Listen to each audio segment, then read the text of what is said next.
Salut à tous, aujourd'hui on va parler d'un groupe légendaire du rock et du hard rock, Europe.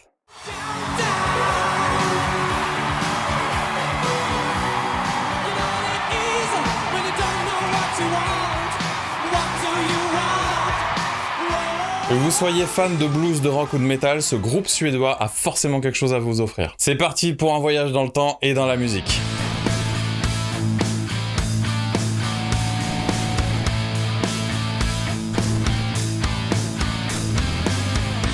Avant de commencer la vidéo, temps mort, je voulais vous remercier par rapport à votre soutien sur la vidéo OSP juste là, mais dans les statistiques j'ai vu ça. C'est quoi ce bordel? Allez, prends 2 secondes pour t'abonner et on reprend la vidéo. Tout commence en 1979 dans une petite ville du nom de Uppland Vasby. Désolé les Suédois si j'ai écorché le nom. C'est là que Joey Tempest, John Norum, Peter Olsson et Tony Reno vont créer le groupe Force, qui deviendra très rapidement Europe en 1982. C'est en 1983 que leur premier album éponyme sort, et bien qu'il n'ait pas connu un succès fulgurant, ils posent les bases de ce qui fera leur renommée. Et c'est là que le véritable tournant pour le groupe arrive, c'est en 1986 avec la sortie de Final Countdown.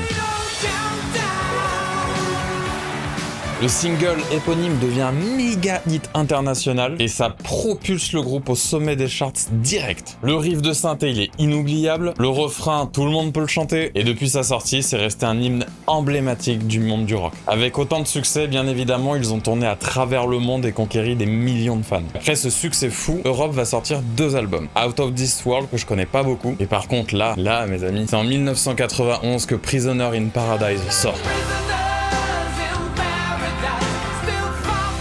Ces 2 albums rencontrent un succès commercial à nouveau, bien que moins phénoménal que The Final Countdown. Cependant, le paysage musical à cette époque-là change avec l'arrivée du rock alternatif et du grunge. Et c'est en 1992 que Europe décide de s'arrêter, les musiciens prenant chacun des directions différentes.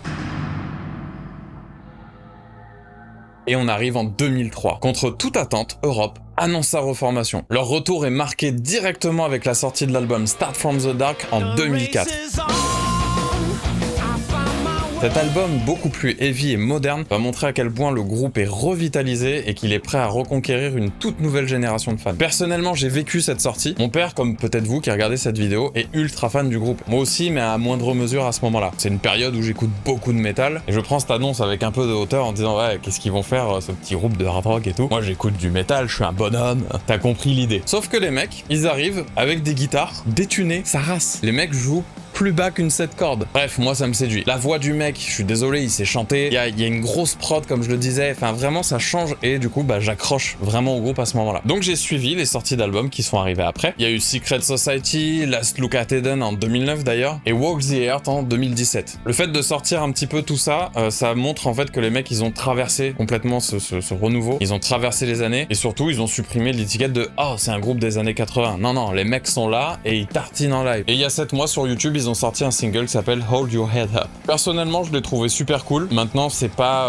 un titre qui m'est resté en tête. Donc c'est indéniable, Europe a marqué l'histoire et inspire énormément de musiciens, autant d'époque que d'aujourd'hui. Ça reste un exemple, puisque en fait, ils ont été en capacité d'évoluer, de se remettre en question, toujours faire un truc quand même qui est cool. Ça reste eux, et pourtant, c'est moderne. Pour vous faire un parallèle ou un cas où pour moi ça s'est mal passé, même si j'aime beaucoup l'album pour ce qu'il représente, Metallica Saint Anger a été un échec. C'est un moment où ils ont essayé d'évoluer et ils n'y ont pas réussi. Je vois déjà les puristes dans les commentaires qui vont me défoncer. Donc voilà, ils sont restés sur leurs racines, ils ont réussi à évoluer. Franchement, l'empreinte d'Europe, elle est indéniable. Et GG les gars. D'ailleurs, voici quelques anecdotes intéressantes sur le groupe Europe. Le logo, identifiable à 13 km. Ouais, parce que j'ai essayé à 14, j'ai pas réussi. Eh bien, c'est le frère de Tony Reno, le batteur original du groupe, qui a en fait conçu le logo pour le groupe. Le chanteur a aussi déclaré dans une interview que Scream of Hunger était son morceau préféré. Le morceau The Final Countdown a été joué quand Carlo Tranart, désolé pour l'écorchage si c'est le cas, pendant qu'il était en train d'établir un nouveau record mondial de saut en hauteur en 1988. Fou. Jan Öglund, le batteur actuel, a sa propre émission de radio sur la chaîne suédoise Rock Classicer.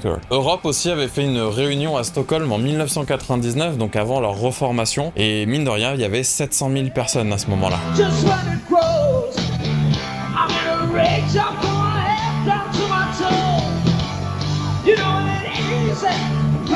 Qui Marcello, et on va y revenir après, on va parler de ce mec, a participé à la demi-finale de l'Eurovision en 2005. Ah, ça t'embouche un coin ça, hein. C'est sûr que ça change de ce qui vient de se passer il y a quelques jours là. Et alors celle-là, je l'ai appris pendant les recherches, j'étais sur le cul. Prisoner in Paradise devait être produit par Bob Rock. Est-ce que Bob Rock ça te parle? Si ça te parle pas, Prisoners in Paradise, sorti en 1991. Qu'est-ce qui est sorti d'autre en 1991? Le Black Album de Metallica. Bob Rock a décliné la proposition de produire Prisoner in Paradise pour le Black Album. Maintenant, j'aimerais m'arrêter sur mon album préféré. Ça fait des mois que je l'écoute. J'ai même eu une période où je l'ai écouté une fois par jour, c'est pas deux. Comme je vous l'ai expliqué sur ma vidéo de retour juste là, je suis actuellement en train d'écrire et de composer, enregistrer un album de hard rock et celui-là m'inspire énormément. Je trouve la prod folle. On parle de 91, on est en 2024, tu le mets sur un système audio, tu prends ta gifle, il défonce, tout est incroyable dedans. Et moi, ce qui me tue le plus, c'est les petits gimmicks blues qui sont ultra shreddés de Qui Marcello. Ce mec-là, c'est un génie. En plus d'avoir un super son dans les titres, on est vraiment sur les trucs d'époque où il y a des riffs avec du délai. Mais ça défonce, ça défonce. Ça donne de l'épaisseur du corps. Bref, oui, je suis fan de cet album. Et en fait, là, je suis en train de regarder la liste des titres, mais tous les titres sont fous. Tous les titres ont un truc pour moi. Tous les titres sont des tubes, en fait. En tournant la vidéo, là, je me dis, je vais leur faire une petite liste assez sympa et tout. Et en fait, je vais pas le faire parce que tout l'album a une énergie qui est très fluide. Ça vient à vous si vous en avez envie ou si vous y êtes sensible. Et tous les morceaux ont des gros riffs. Arrêtez-vous sur les guitares, vraiment. Où, moi, je suis guitariste. Vous êtes peut-être sur cette chaîne parce que vous êtes guitariste. Et il y a des trucs de dingue. Il y a des trucs de dingue. Je trouve que Rob, en plus, c'est très fort sur les intros de morceaux. Soit ça part tout de suite et c'est vraiment une grosse énergie, soit il y a une ambiance qui est installée. Final Countdown, gros synthé, ça défonce et tout de suite on sait où on est. Il y a Prisoner in Paradise où il y a un truc qui vient avec du synthé encore une fois qui est très doux et tout ça. Et en plus le synthé est vraiment très très beau. Et une que j'aime beaucoup, c'est Girl from Lebanon. Le truc au début où il y a vraiment de la grosse basse et tout, et puis à un moment la guitare elle vient et puis elle est pas vraiment dans le temps. Il y a un feeling.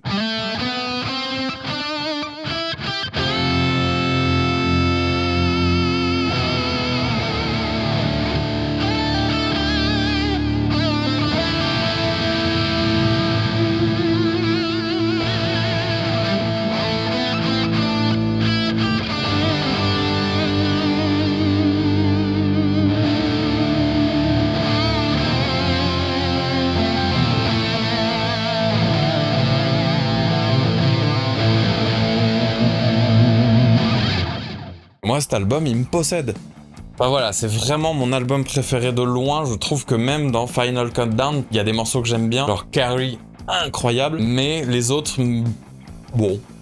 Pour moi, vraiment, Prisoner in Paradise, c'est leur album là, avant le retour, parce que leur nouvelle musique, elle est cool, mais elle est pas vraiment comparable. En tout cas, que vous soyez un fan des premiers jours ou de leur son plus récent, c'est indéniable. Europe a laissé une marque indélébile dans l'histoire du rock. Alors que vous écoutiez The Final Countdown pendant un changement de plateau, ou pour la 1000e fois dans un mariage et que vous êtes à 2 grammes, ou alors que vous venez de découvrir le groupe avec leurs derniers albums, parcourez leur discographie, il y a plein de choses à aller chercher, notamment dans mon album préféré. C'est bon, j'arrête, j'ai compris. Merci à tous d'avoir regardé cette vidéo, j'espère que vous y avez appris des trucs. N'oubliez pas de vous abonner, de mettre un petit like et dans l'espace commentaire, dites-moi avec quel album vous avez découvert le groupe. Est-ce que vous les avez déjà vus en concert? Moi, je les ai jamais vus. On se retrouve pour de prochaines vidéos, merci et que le pouvoir du rock soit avec vous.